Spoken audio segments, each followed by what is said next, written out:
There's this thing that happens. You get good at your job. You show up on time. You hit deadlines. You solve problems quietly. Your manager starts trusting you. Your coworkers start depending on you. And you think this is progress. It isn't. What you've actually done is build a trap. This trap costs years, not money, years. To be clear, being good at your job matters. The mistake is thinking it's the whole strategy. This isn't true in every job, but it's true in most organizations. Here's how it works. When you're good at your job, you become valuable in a very specific way. You become the person who gets things done, the person who doesn't need to be managed, the person who makes everyone else's life easier. And that sounds like a good thing, but here's what it actually means. It means you become expensive to move. They'll pay to keep you. They won't pay the pain to replace you. Because if your manager promotes you, they have to replace you. And replacing someone who's quietly competent is hard. It creates risk. It creates gaps. It creates more work for them. Managers don't avoid promoting you because they're cruel. They avoid it because the replacement process is genuinely painful. And if the new person doesn't work out, it reflects badly on them. So, keeping you where you are is the safer choice. From your side, this feels confusing. You're doing exactly what they asked. You're delivering results. You're making their life easier. And somehow, that's the problem. So what happens instead is this. They keep you where you are. They give you more responsibility. They give you harder problems.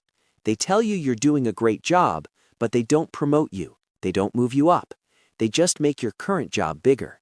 You become the person who owns the monthly report. The system breaks, people paying you. You fix it. Then you train the new hire, and now you're also the trainer. Suddenly, your job is two jobs, and none of it is promotion. Or you become the person who handles the difficult client, the one no one else wants to deal with. They give you the messy accounts because you don't complain. And now you're the expert on messy accounts, which means more messy accounts. Here's the part nobody warns you about. When you're really good at your job, you stop learning. Not because you're lazy, but because you've optimized. You know the systems. You know the shortcuts. You know how to get things done without thinking too hard. And that efficiency feels like mastery, but it's not. It's repetition. You get rewarded for speed, not for range. And repetition doesn't grow your skill set. It just makes you faster at the same things, which means a year from now, you'll be better at the job you already have, but you won't be ready for the job above you. The skills that make you good at your current job are execution skills, delivery, reliability, process mastery. The skills required one level up are different: strategy, delegation, managing ambiguity. And companies don't train you for that. They assume you'll figure it out once you're promoted, but they won't promote you until you already demonstrate it. This shows up in performance reviews. You get marked as exceeds expectations. You get praised for reliability. But the feedback never mentions readiness for the next role, because no one's evaluating you for that. And when a spot opens up, they won't pick you. Not ready on paper. Not ready in the story the organization tells about you. They're picking for the next role's risks, not the current role's performance, because you spend all your time being good at the wrong thing. This is the quiet part, the part people don't talk about. Being excellent at your current role can actually block your growth because it keeps you in your current role. And the longer you stay, the harder it gets to leave, because now you're the person who knows everything. You're the institutional knowledge. You're the one everyone asks when something breaks, and that feels important. It feels like job security, but it's not security. It's inertia.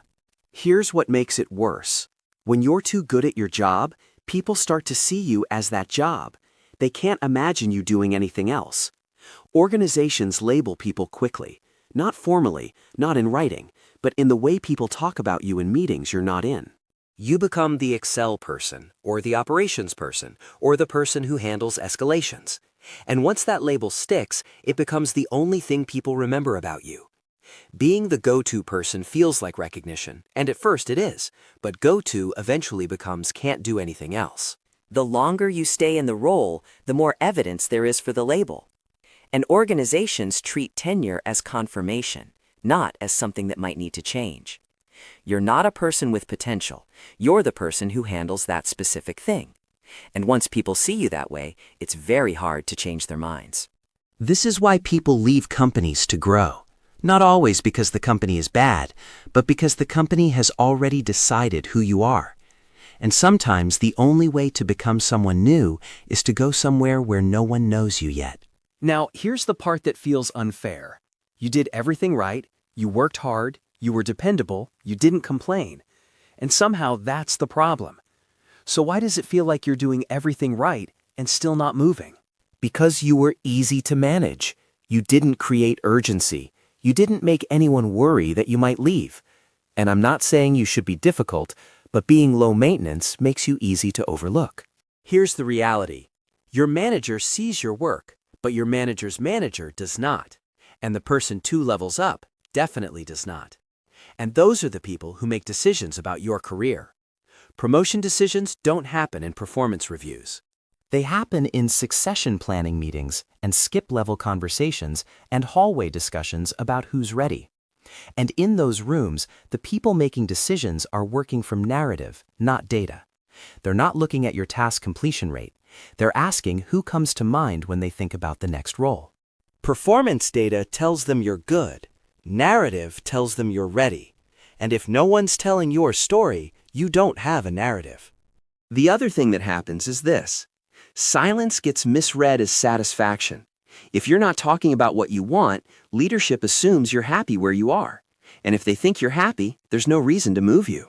So if your head's down, doing great work, being the reliable one, you're playing a game no one told you has different rules at the top. The people who do get promoted are often not the best at the job. They're the ones who made themselves visible. They're the ones who talked about their work. They're the ones who built relationships outside their team. They didn't just do good work. They made sure people knew they were doing good work. And that's not about bragging, it's about context. The people who move up usually do something most people avoid. They ask for things. They talk about what they want. They make it clear they're not going to stay in the same spot forever. Not drama, not being difficult, just clarity that they're growing with or without this role. And that makes leadership think about them differently. It makes them a priority because now there's a clock. Now there's a risk of losing them. And that sounds cynical, but it's just how organizations work. People respond to what's in front of them. And if you're quietly excellent in the background, you're not in front of them. So what does this mean? What tends to work is this. Being good at your job is necessary, but it's not sufficient. The people who move forward are also good at talking about their job. They're good at making their goals known. They're good at building visibility, and they're willing to become less good at their current job so they can start learning the next one. Not by slacking, by reallocating. Because staying excellent at something that doesn't grow you is just a slower way to get stuck. This is the part that takes time to learn. Competence is not a strategy. It's a baseline. The strategy is what you do after you're competent. Competence gets you in the room. It gets you respect. It gets you stability. But it doesn't get you movement. And most people never think about that. They just keep getting better at what they're already doing, and they wonder why nothing changes. The trap isn't that you're bad at your job. The trap is that you're too good at a job that doesn't lead anywhere. This is what quietly goes wrong. You optimize for the wrong thing. You optimize for being good at the job you have instead of being ready for the job you want. And by the time you realize it, you spent years becoming incredible at something that doesn't move you forward. Years you can't get back, not because you failed, but because you succeeded at the wrong level. The comfort of being good at something is real. The recognition feels good. The stability feels safe. But comfort and progress are not the same thing. And most people choose comfort without realizing they're choosing it. They think they're building a career, but what they're actually building is a very comfortable place to stay still. That's the trap.